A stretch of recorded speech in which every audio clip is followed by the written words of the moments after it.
So patients newly diagnosed with prostate cancer have a lot of fear. And I think one of the biggest challenges is that when a patient is first diagnosed with prostate cancer, they tend not to hear anything else you say for the next 5 or 10 minutes.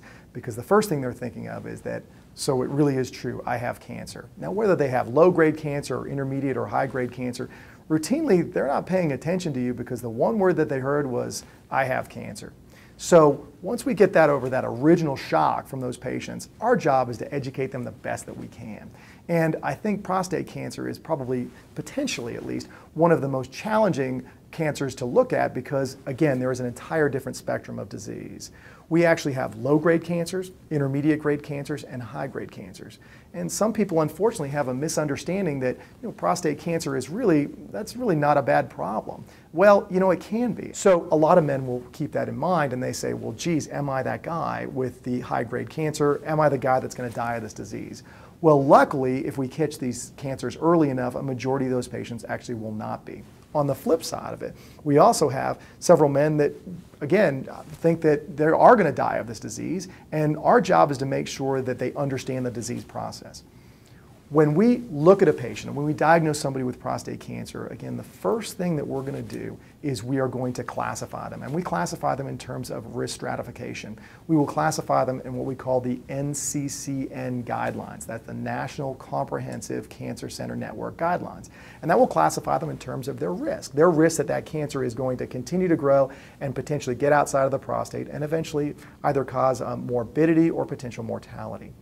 The Oncotype DX gives us a further evaluation of those patients with these cancers to let us know, are they indeed a patient who is a very low risk? Can we follow those patients closely, or do we need to do something more aggressive with them?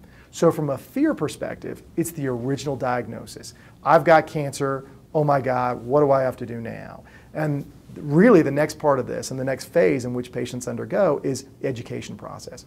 Part of that education process is understanding more about the tumor. We understand more about the tumor biology. We can then make the best educated decision possible to make sure that we are not overtreating, yet not undertreating those cancers. Some prostate cancers are high risk, aggressive, and more likely to spread. Others are low risk, least likely to have bad outcomes. The biopsy says cancer, but current diagnostic tools provide limited information about how aggressive a man's individual disease is. So most men decide to treat prostate cancer immediately. Once treated, many men experience serious long-term side effects, like incontinence and sexual impotence. Immediate treatment isn't always needed, but right now a man can't be sure if his cancer is the kind that is likely to require treatment or if he's okay to wait for now. What if there was a test that could determine how aggressive prostate cancer is? Genomic Health is developing a new test to do just that. By reviewing the underlying biology of the tumor and using genes from multiple biologic pathways, the test can predict the aggressiveness of prostate cancer when diagnosed, allowing a man to make a more informed treatment decision with confidence, taking care of himself with more information and greater peace of mind.